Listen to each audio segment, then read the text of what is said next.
Hey everybody, this is Michael Bryson, and this is bodybuilding, and I'm with IFBB Pro bodybuilder Brett Wilkin. Brett, how's it going? Hey, what's up, guys? I'm just, excited to get on this. I've been watching a few of your episodes already. I think it was a great idea for you to kind of, expand, especially with all that bullshit that goes on with your Instagram, the or whatever, the algorithms or whatever. Yeah. But it's frustrating, and it really started to kick in, like feeling like a shadow ban once I started mentioning that I was going to be doing a podcast, and I had a Patreon page and YouTube.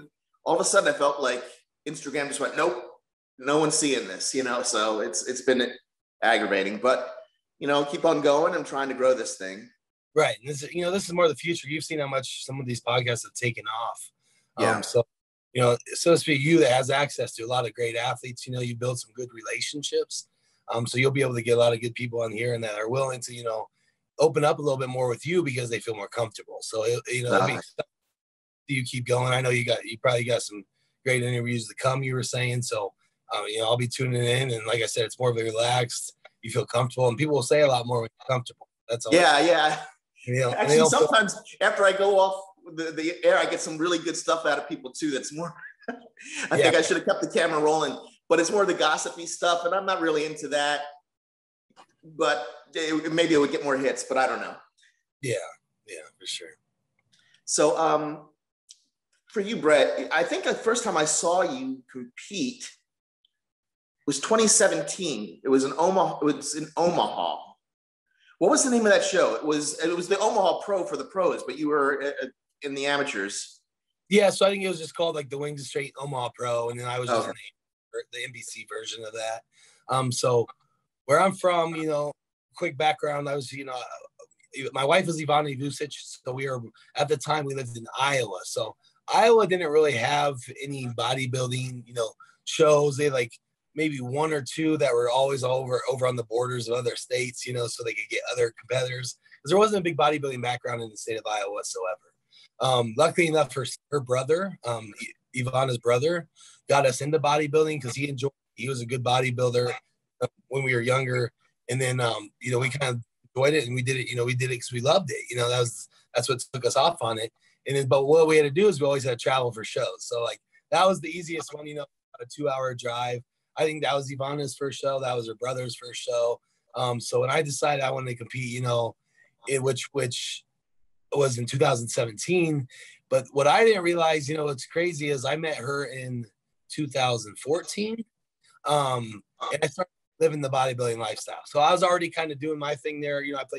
I played college football. So I was a college football player. I was 165 pounds. I was like an All-American slot receiver. And kick returner, punt return, really, really shifty, quick, but small. So I went to a D2 school there, and I wasn't able to, take that to the next level just because of my size, or get to the D1 programs and stuff like that, which is great about. So I had a fun career in football, and then I got done, and I told myself, I don't want to run around anymore. I really enjoyed, I got exercise science degree.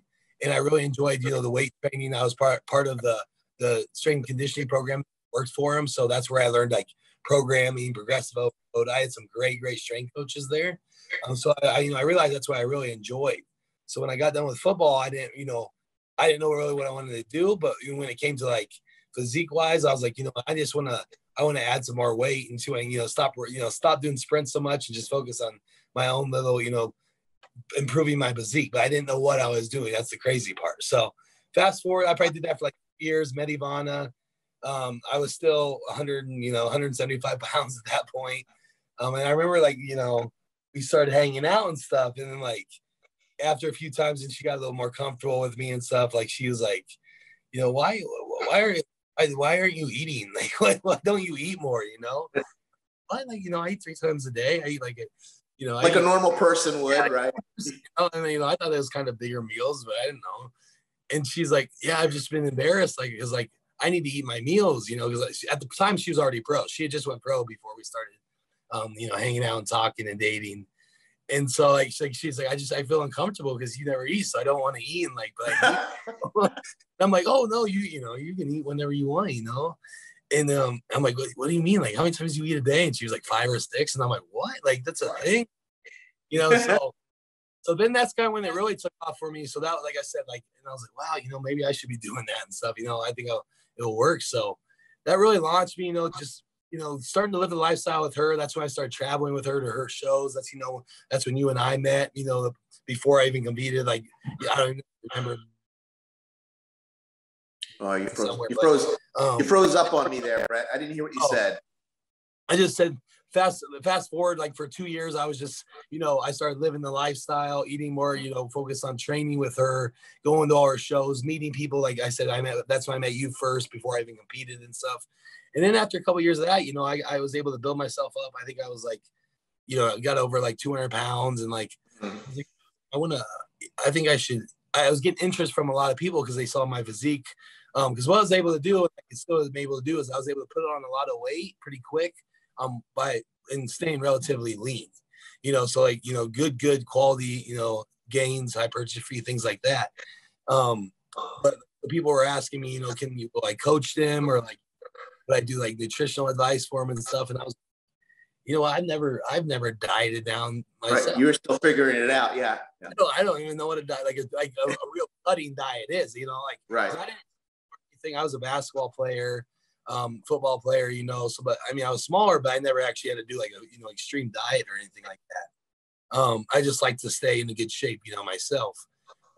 So, you know, so then I finally asked her, like I said, in 2017, I was like, you know, I think I want to compete this year. And, you know, I just want to do one show. I want to try it out, you know, just, you know, I just want to do one, see how I do, get that knowledge, and then pass it forward. So we're like, oh yeah. She's like, finally, she's like, okay, if you want to do one, that's fine.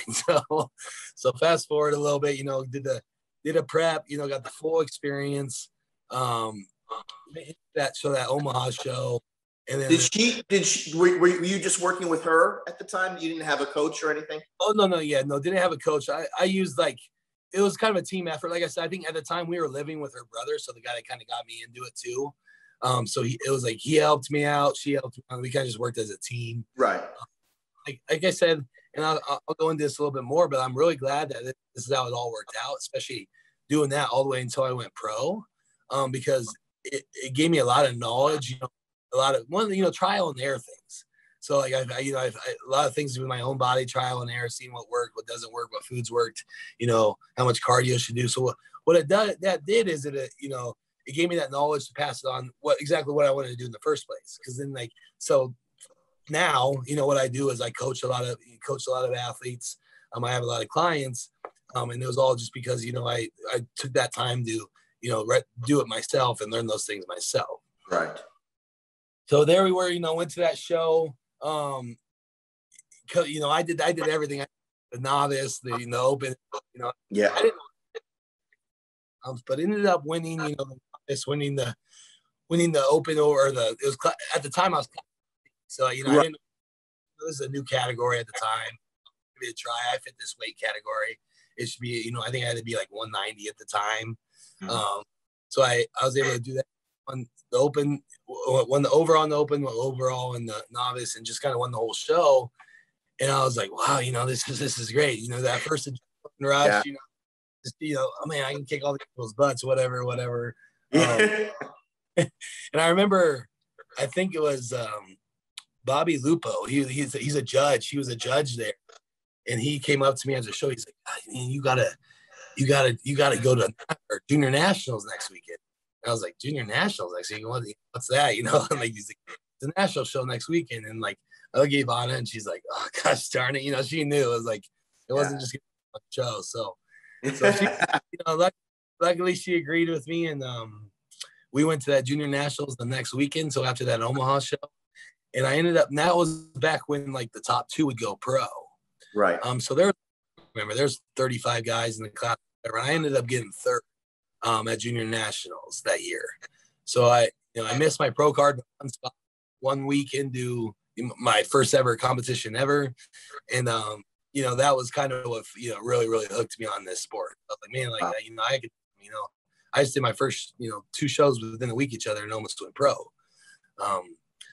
So that was really what, launched it off. I was all in after that, got that first big rebound where you put on like 20 pounds of muscle. Yeah. It looks like, so, and then what I did is I, took that. I wanted to do junior nationals in Chicago. And like I said, at the time we lived in Iowa.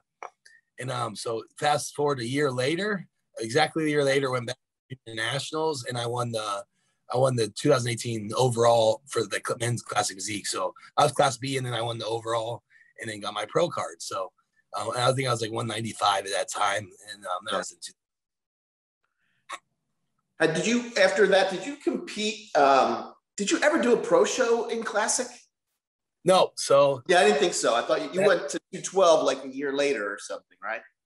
Yeah. So what we did is right about that time, Ivana started working with Dylan Armbrust as a coach, for her figure competing. And we are, talking to him. He seemed like an awesome guy or whatever. And so like in May, so right before I went pro, we actually came out to where I am right now. So I'm in Denver now. We live in Denver. Here's kind of the backstory. We came out here just to meet him and absolutely loved it. Loved the gym. We like spent 4 days out here. We went up to the mountains for like 2 days. We trained with him.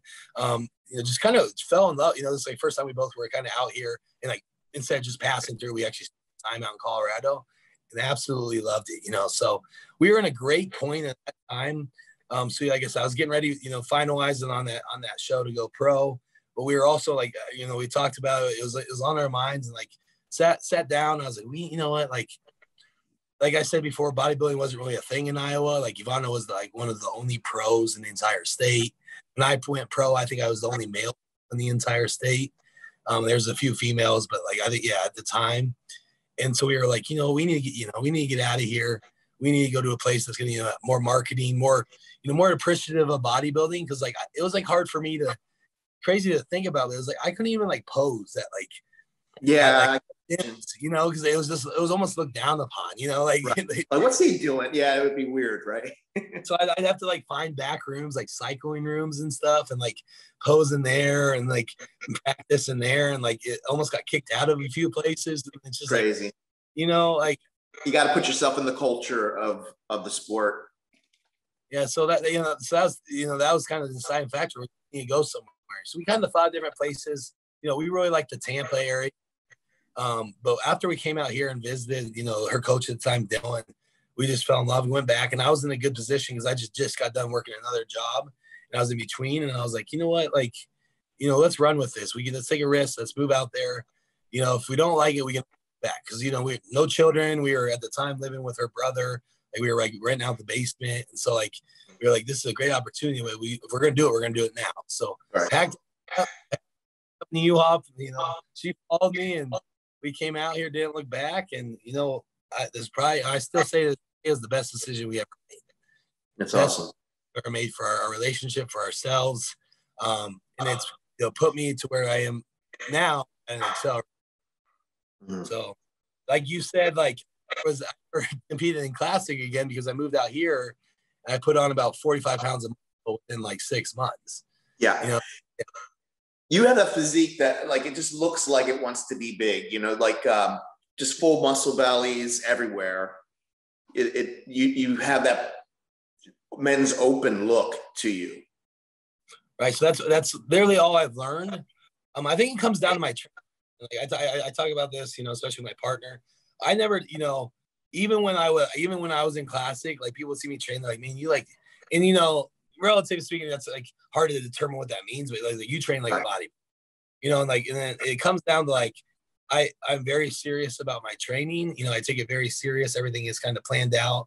And then like, we ride things, into the ground, with intensity, with weights, heavy weights. So like, I wasn't going to change my training for anything, to hold me back in my weight or anything. I'm just, even from the start, I was like, I want to build the best physique possible. And not worry about, weight cap. If I can hit categories, that's fine, but I'm not worried about that. I just want to see the best possible package I can bring. So I've continued that, that mantra. And then that's so within a year of going pro that summer, I knew I couldn't make classic because I think I had to be like 200 pounds. And I was like 40 something and like, decently lean. So I was like, let's 212 this year. That's when I with Matt Jansen. So he's still currently my coach. So I've been with him since then. That was 2 years ago. You know, like I said, going back to, I'm really glad I, coached myself to go in pro, had a little bit of help, and I always had resources. I learned a lot of knowledge there. But then when you go pro, it's just, it's about having another set of good eyes on you. Right. I met him a few times, liked what he was about. Like at that time, he was with, Dallas and everything. I was seeing what he's doing, and that's some great athletes. So build a little relationship with him, and glad it happened, and started working with him. And he was, he was all on board on like, let's just, be the best we can be. And then we went out to, we went to that next summer, we went to 12 category. Because, and then what I noticed is like, I started at like 242, and then my best look was at like 225. What was it? My best look was like when I was weighing like 225. Mm-hmm. What I had to do was like suck down to get to 212. And I lost some muscle there, a little bit strained. Yeah. I'm fine. Yeah, you're tall for 212. Yeah. Yeah, and like as many of you know, like bodybuilders, they might look taller, but they're not tall. Right. Like, I never thought I'd be somewhat on the taller side of a category, but that definitely happened. Yeah, it's funny. If bodybuilding is the only sport where if someone's 5'10" or 5'11", that's a tall man. Yeah, right. And people still think like Ronnie was like 6'3", they say. Yeah, no, he's 5'11", I think. Yeah. Yeah, if that. So yeah, it's crazy that, but yeah, so went to the 212 category. I ended up getting sixth there in Toronto, was my best placing. So that got a good taste there, and then, got done with that show and I reevaluated. I was like, you know what? I don't want to keep trying to hit this 212 category. As I said, I think I looked best when I was like 10 pounds heavier. So we, talked about it. I actually talked to Tyler Mannion, got his feedback on it. And he was like, yeah, I think you should go to Open, you take some time off, fill yourself out. But, if you continue to grow like you have, it'll be a good decision. So that started an extended period of off season. So that was exactly 2 summers ago. And here we are, fast forward coming up on 2 years later, and I'm going to be doing my Open Pro debut at Chicago Pro here in 11 weeks. And so, like I said, can't be any more excited right now. It was tough to take that much time off the stage, but it was needed. And now I am just chomping at the bit. And I'm excited. Last year with COVID, were you planning on competing in 212 last year or doing Open last year? So last year, no. I planned on even before coming into that year, even before COVID hit or coronavirus, I was planning on taking the year off. Okay. So just grow to get into the Opens. I knew it'd take some time. I needed to hit. I told myself in my head I needed to get to like 265, 270. And what I was learning, and then like discussed earlier, it was a great year. From unfortunate events with COVID, but it was a great year to sit out and just sit back. If people are the ones that were going to compete, let them figure it out. Wow, I was just going to continue to get better. Yeah. And with this, with this place I'm at with Armbrust Pro, this atmosphere here, like all you can do is get better. It's amazing. You still train out of Armbrust? Yeah. So I'm actually in here right now, office here. So like I said, we brought it in all in here. Dylan, the gym owner, he's an amazing human being. So everything just feels right here. All I needed, to top it all off was a really good training partner, and I got that with Martin Fitzwater. He's also an Open Pro now.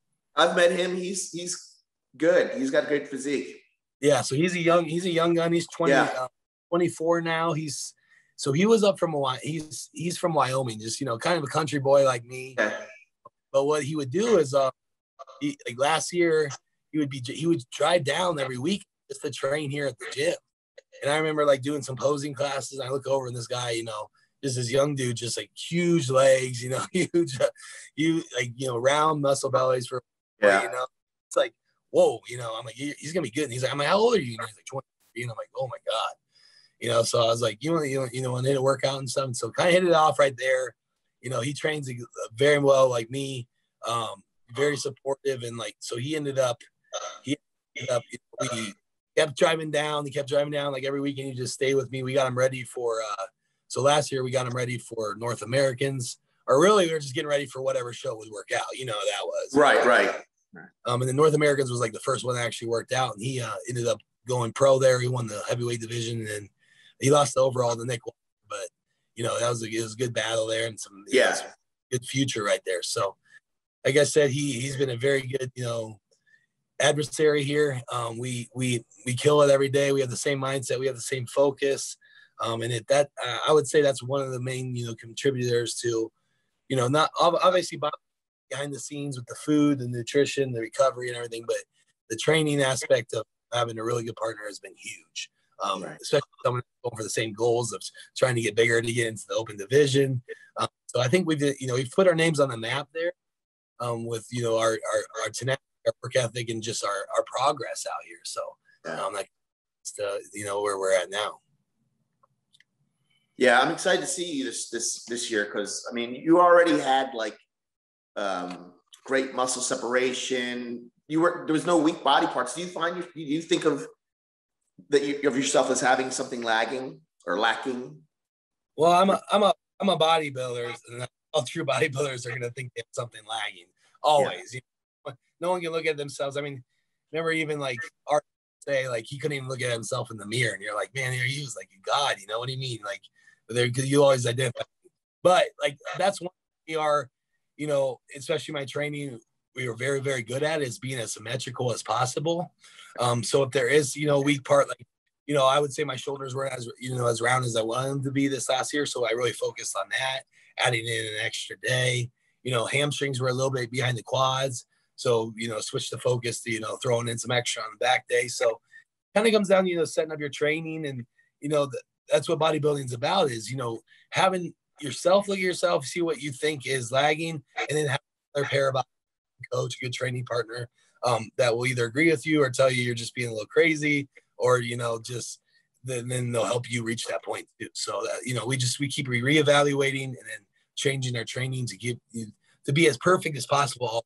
That's what, you know, that's what we want to be. Right.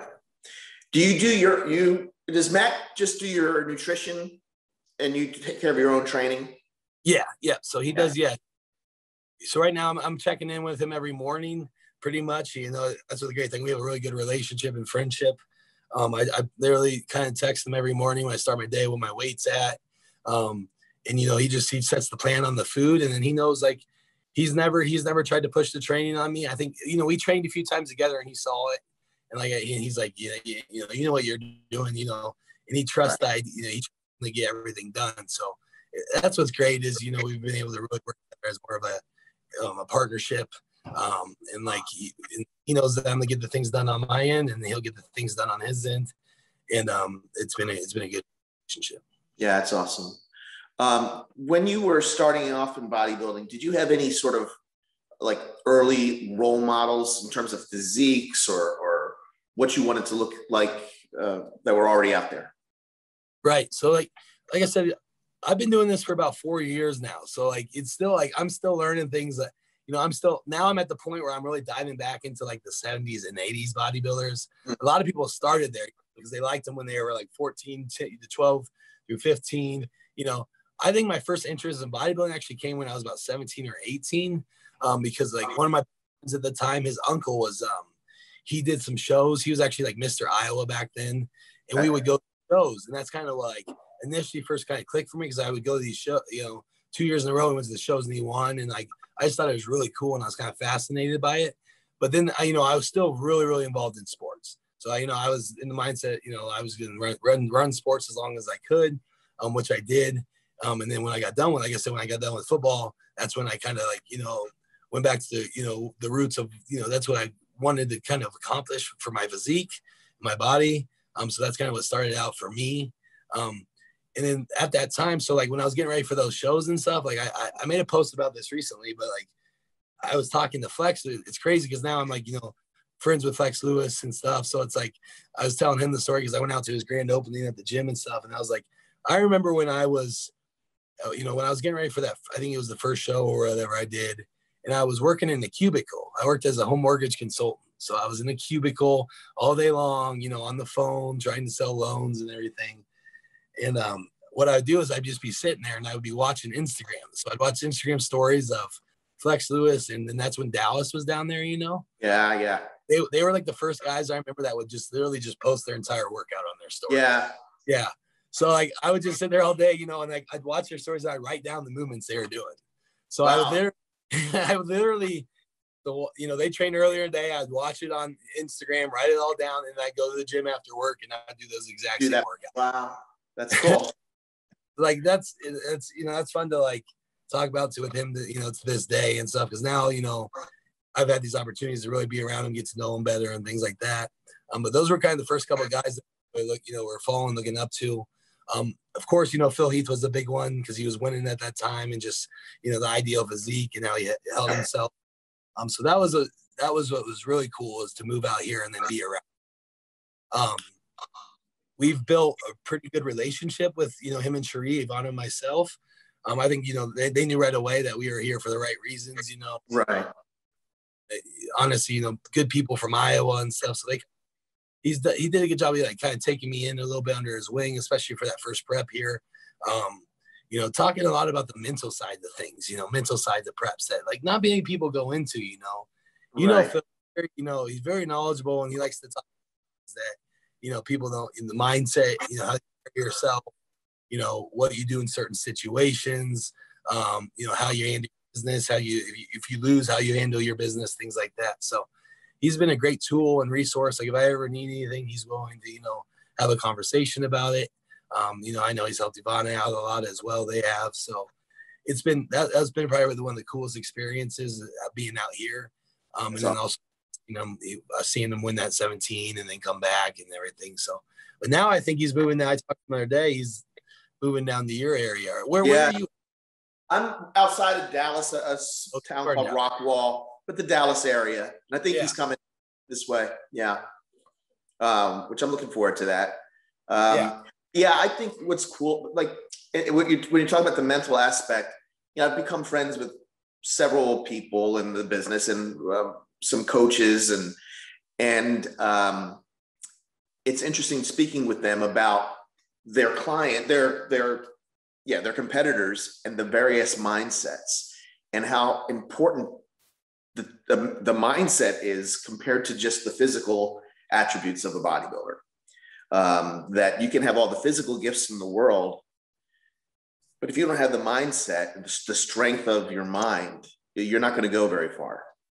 No, and you're not going to be you're not going to be a Mr. Olympia either, you know? Right. So like, there's so much more to be. Yeah, you can. There's levels to it, you know. There's you know, being a good bodybuilder, you know, being, you know, that wins pro shows, being a, you know, competitor that wins, you know, making it to the Olympia stage, and then you got to make that next step of, you know, being the face of bodybuilding. And it's more than just a cool physique and being able to lift weights, you know, that goes into much more levels of that. And what's really been cool is to be able to, you know, sit down and listen to his story, especially with the whole, like, you know, being the first one involved in the social media world as well. Yeah, it's very different. It's very different.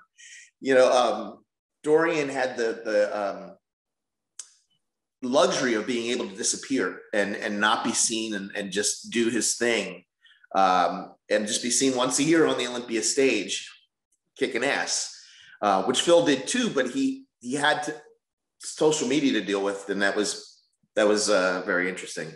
Yeah, and so much more requirements from sponsors. Yeah.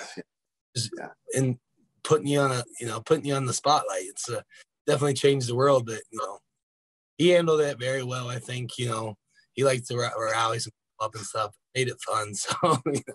Yeah.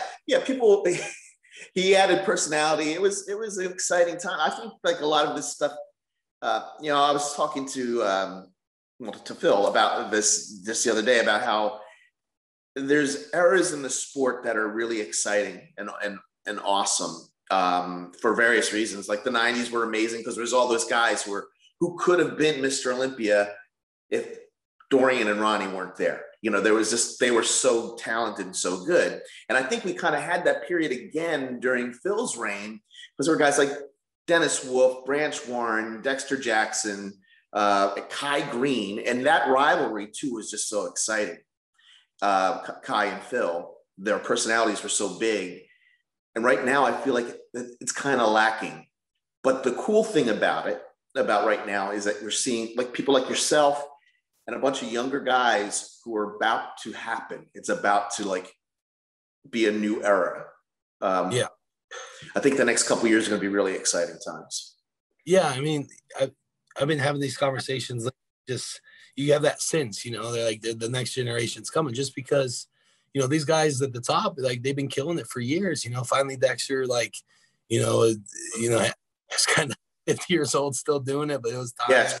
You know, I believe Phil's done, you know, Rami's still, he's like 35 or whatever, but William Bonac, they're getting towards the end of theirs. To get these newcomers, you know, Hunter Labrada's coming out. We're gonna see the best Sergio here soon. Yeah, I think so.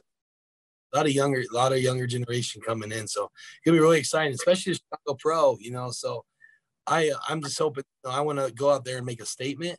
I know there's gonna be like Sergio's gonna be there, Hunter's gonna be there, Akeem, it sounds like he's gonna be there, and he's amazing. He's a monster. Yeah, he's a monster. He did really well at this past Olympia, and he's impressive. Yeah. Yeah, I don't think he gets enough recognition. I think part of it's because, like, you know, he doesn't bring much drama. You know, he doesn't bring much attention to himself. He kind of lays low on Instagram, just posts a few pictures every once in a while. He doesn't get comments and stuff. So, like, I think he gets a little bit overlooked. But, you know, he got 6th at the Olympia last year, and, you know, some of those guys are out. So, you know, he's just, as long as he continues to improve and like, you know, mainly just come in that shape he's been doing now, if he can get that fully figured out, he'll be fun to watch here coming up. Yeah. You guest posed last year, I think, at something with Hunter Labrada, right? Right. So it was the Colorado Cup. It was out here. It was actually Dylan Armbruster, his show. So the gym show. And I kind of planned that, you know, even at the beginning of the year. I knew I was taking the year, but like, you can only bulk for so long. Like people, like, when people say, you know, I'm taking 2 years off to get bigger, that doesn't mean that you're bulking for 2 years straight. You can't like, eventually health markers, be comfortable, you know, you plateau, you actually start losing strength. So what you need to do is, you know, I call it like going 2 steps forward, 1 step back. So, you know, you push weight up, and then you need to take a step back, diet down, get sensitive again with your carbs. So we planned, I talked to the coach about this. I was like, I want to do this guest posing in August last year. And I want to take it serious. You know, I want to do like a mini prep, like a 10-week prep, you know, with reducing food, doing cardio again. Not diving into any muscle and losing muscle, but, you know, losing body fat so we can have another rebound so I can push past those weights I've reached. Cause, you know, I think I got 265 and I just hit a wall. You know, there's only so much food you can eat, and like, you know, body can only grow so much. So it was actually a perfect plan. You know, I got down to like 240, 245. And then we guest posed, and that was right under one Tampa. So a week later. And I look forward to the opportunity. You know, I was like, people are like, why are you taking this so serious? I'm like, you know, I get to go on stage with Hunter, who just won, you know, his pro debut a week before, and I get to compare myself to him to see see how much I've improved, and also see what I need to work on for next year. So overall, it was, I was very happy with the experience. Even Hunter, he's like, damn, man, he's like, you made some, you know, some good improvements, and, you know, we put on a, you know, decent show, even though COVID kind of made it like a half a show, but it was a great weekend, and it really opened my eyes to, you know, looking at yourself next to an Olympian bodybuilder, and then like, this is the things I can improve on. You know, I'm almost there, and then I'm ready for next year. So that's a very motivating fact. Looking at the picture of that, you held your own there. Yeah, you looked very good in those pictures. Yeah. So yeah, I think I opened a lot of eyes that weekend. And then also, you know, but I'm not gonna let that get, you know, that doesn't mean anything really in reality. Still have to, you know, keep pushing forward and put the work in, and you know, that's where it brought us here to where we're coming now. So now it's really getting down to the nitty gritty. Build a good relationship with Hunter over that weekend. We've kept together and kept in touch. So it's been going to be fun, the kind of prepping at the same show. We talk, you know, at least a couple of times a week. So it's been a lot of fun. Other than Hunter, are there other guys that you feel during this time that you've kind of bonded with, or you feel some sort of affiliation to? Yeah, so I'm sponsored by GASP. And I mean, honestly, one of the best companies I think you could ever be sponsored, be a part of. Michael Johansson does an amazing job out there, especially taking care of the athletes and then bringing them together, and creating, these atmospheres down there in Dallas that you can't get anywhere else. So what I've been able to do is we've traveled down there quite a few times. Being able to be with Sean Clarita, Keon, Ben Chow, tons of other athletes out there, but like really gotten a lot closer to like those guys, especially like keep in touch with Sean Clarita quite a bit. He's always been a lot of fun. Keon and me are pretty tight now too, talking and everything. So that's been, through those opportunities with the sponsorships has built some good relationships. Guys I can, count on if I need anything, and just, it's kind of a brotherhood in that respect too. Yeah, that's good. It's good to have, like, you have the mentor-ish people like Flex and Phil, who have vast experience that you have in your corner too. But it's good to be with your contemporaries too, I think, and feel each other's motivation and push, whether it's even at a competitiveness or just support. Yeah. So, and also, like I said, going out at Las Vegas, Flex's gym out there, that was just a cool grand opening. And just looking around, you got to think, like, there was legends there, and like Flex Wheeler, Dennis Wolf, and then Sean Ray, all these guys. And then, multiple Mr. Olympias, Brandon Curry, Sean Roden. And like, we stayed at dinner there and stuff, and I really got to know a lot of those guys better. And that was such a cool experience, because it was, usually when all these bodybuilders come together, it's a show or an expo or something, and usually someone's competing, and you're just not in the right mindset. So being out there, like I said, that was like about 2 months ago, a month and a half ago, being out there and just everybody in their off season, relaxed, just having a good time, and, being able to talk about whatever you want, enjoy yourself, some food. That was a great experience to build some relationships that, I will be able to reach out on, or if, and continue those moving forward as well. That's awesome. That's great. A lot of the people who I've been speaking to in past interviews are people who are kind of known for their posing expertise. I've had Dennis Ruffin, Rachel Daniels, Elisa Kiesling. For yourself, what's like the most attractive aspect of the sport? Is it the training itself, or the show? So for me, it's more so the process. Mm-hmm. Like I've really improved my posing. That was probably what came last to me. Just because I wasn't much of a rhythm guy and stuff. I'm actually working with I met this guy. He came out here a few weeks ago. His name's Quentin Patterson. He's an NBC kid. He's going to be he's one of the best posers I've seen. He's a really, really good poser. You guys will eventually see him. So I've actually been working with him a little bit on we work. He's going to have some rhythm skills. A little bit different posing. We're working on a routine now already. So that's been a lot of fun to kind of get that more so. It kind of reminds me, back thinking about with like Arnold and Franco when they started going to ballet classes. Yeah.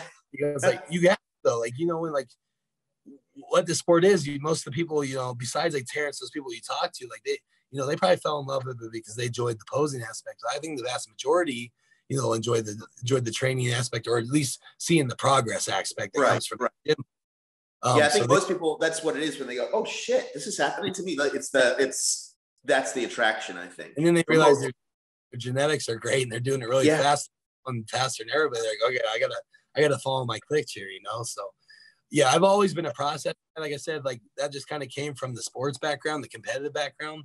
I do really enjoy the competitions. Like I said, that's what I was missing after college football. And that's why I think led me to first compete is I just like the idea of competition, of, going to win, to be one. I've always been like that. I've always enjoyed, the competition aspect of sports. So this is an avenue for me to continue that. And, strive to be the best, win that first piece.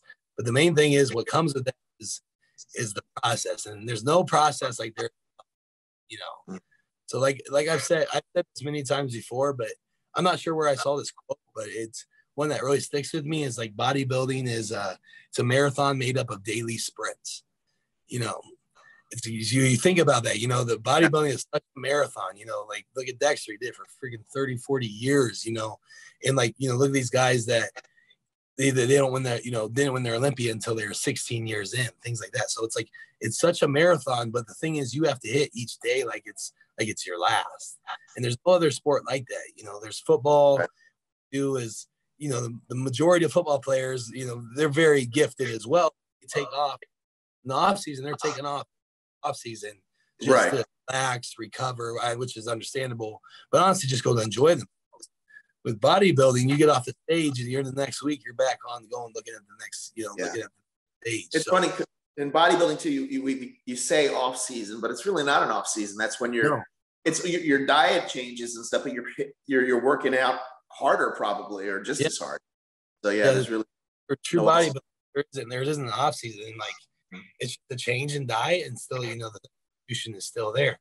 It matters on how serious you're taking and everything, but that's what separates the cream from the crop. You know, you start seeing people take off because they're year-round serious instead of competition serious. So that's what makes this sport so much different, and I think one of the toughest I've ever been involved. But like I said, once you fall in love with the process, once you fall in love with the lifestyle, like I have, you know, like my wife has, and, you know, and what we made from it, it's just, you know, it's so much easier, and it's just part of the day, you know? Yeah. I think it's great that you have her too, because I've been seeing a lot of people who are getting, you know, mentally burnt out more than just physically. Both things happen, I guess. But a lot of people who are retiring earlier or taking breaks when maybe they shouldn't, but have to because of mental reasons, you know, the stress. But it's probably great that you have a support system like that. Oh yeah, I couldn't do it without her. What's great about us is, and this is kind of rare in the sport, is we actually enjoy prepping together. And on paper it makes sense. You know, you're both going to be, you know, struggling together or eating healthy together, no junk food in the house, no, not as much social gatherings on the weekend. You're not going out. So like, why wouldn't you do it together? But I think a lot of people can't handle the dieting aspect of things, you know, it takes them over mentally, and then they take it out on their significant other. What we have, you know, we've been able, you know, this has been part of our relationship the entire time, is competitions, and, you know, we understand each other, and we're very good at making sure that our relationship is first. And we've established that. Like I said, when I did the 212s, we prepped that whole time together, a little bit last year, you know, a couple competitions when I was an amateur. And they've always gone so much better, just because we're, you know, it's like we're doing this together. We're, you know, we're gonna be the best we can together. It's worked out. You should see her right now. She's looking crazy. What's she doing? What show is she getting ready for? So she kind of just started prep. You know, not way before me, probably about a month ago, 4 or 6 weeks ago, just to get everything going. And she just took this last couple weeks, been saying like she could probably be ready for a show in a few weeks if she wanted. But we're not sure. She's the good thing about figure is there's more shows. Yes. So there's a few like early July, I think. So at first we were planning on I'm gonna do Chicago with you, which it was kind of the plan. But now that she's so far ahead and ready, that we're at earlier shows for her, which I think will end up happening. I'm excited about that. Really excited for her, because I think this will be the best Ivana you guys or, you know, people have ever seen, because she finally, you know, going into, we don't have true off season. She always kind of took a little bit of off season, kind of needed that little mental break, or, you know, kind of a little bit of a rest period, not training as hard and stuff. But like this off season, you know, this past 6 months, like there was no break. She was full in, you know, kept our lifestyle like a prep, and like she killed it. So I'm really excited for her, and I'm really excited for people to see her this year. I have no doubt she'll be on the Olympia stage and, you know, fighting for that top 5 spot as well. I'm looking forward to that too. I'm a big fan of hers as well. She's definitely one of the best in the business, and definitely I agree she could be fighting for the top 5 and maybe even the title. She's excellent. Start putting it together, you know, when you think you see it in the past, you're like, yeah, they got the, but when you really start seeing someone put it together on all aspects, you know, no shortcuts on nutrition, no shortcuts on recovery, going the extra step on things, coming in, even extra early on things. Like, it's cool to watch, and especially with someone with her genetic potential. It's really sweet in person. Awesome. But you have great genetic potential too. I think this year is going to be great for you. Yeah. Hopefully I'll be seeing you on the Olympia stage. Yeah. Yeah. So my plan what's kind of frustrating about this year is I actually, I wanted a string of shows together. I was so excited to get up there. My plan was, initially I wanted to go do Puerto Rico, and the following week was Chicago, and then the following week was Vancouver. But, still with this COVID stuff, it kind of, I couldn't do that. I'd have to quarantine on spots. I'd have to get a vaccination, which I don't even want to start talking about. Yeah, that's a different topic. We could probably talk about it. Yeah. So like, it was kind of frustrating because like, it's almost like this world, it made it, it's so pretty much this whole competition season is going to be a bunch of Americans versus Americans, a bunch of Canadians versus Canadians, except they want, but and like, and then a bunch of the UK versus the UK. So I think a lot of really good bodybuilders are gonna, from America are gonna miss out on Olympia qualifications, and then we'll see a lot of new from other parts of the world. We'll see. Yeah. Man, I just hope things are back to normal next year, but who knows? It's crazy. You would have to think by then. So, but we also thought about this year too. Exactly. We thought last March we thought it was going to be what was it, like stop the spread in 15 days? Yeah, 15 days. I remember that Arnold, when it was first starting, it was like, oh, this was so weird, and I thought you just can't imagine what it turned into. It's just unbelievable, but whatever. So yeah, best of luck with Chicago. That's 11 weeks. 11 weeks. So like I said, I think that's gonna be the only one I do this year. It's good. I mean, mattering on, really close to qualification, we can maybe go to Tampa or something, but it's more so I just want to, like I said, I want to go out there. You're still going to, look for that win, but also just make a statement. I mean, like, here, this is the work I've put in, I'm going to continue to put this work in. And like I said, I've only been doing this for 4 years. That's the fun part, Right. First show started, I was 190. Now I'm going to be 245 to 250 on stage. That's 40 something pounds or almost 50 pounds in 4 years of stage weight, of lean stage weight. So I think we're just kind of touching the surface here, and it's going to be a fun process to continue. Awesome. I'm excited for it. Brett, I want to thank you so much for coming on and taking the time today to talk with me. Appreciate it. Yeah, like I said, I'm looking forward to a lot of these episodes come from you and stuff. I think it was a great idea for you to expand, and thanks. I think the guests are kind of the future. We've seen a few really take off now, and you just keep doing you and keep being the person you are, and you'll be able to get some great conversations on here. I appreciate it, brother. I'm going to hopefully have your wife on sometime soon too. Oh yeah, she'll talk your ear off. Yeah. I was thinking about asking her to come on with you, but I was like, no, they should both be separate stories. So yeah. Or else you would have never heard my voice that we were on. Yeah. This was my time to get some stuff on my chest. Right. Exactly. I appreciate you. Can you stay on for a little bit after I shut this off so I can talk to you for a couple seconds? Absolutely. All right. Just thank you so much. Guys, this is Michael Bryson, Brett Wilkin. This is Bodybuilding. Thanks for watching.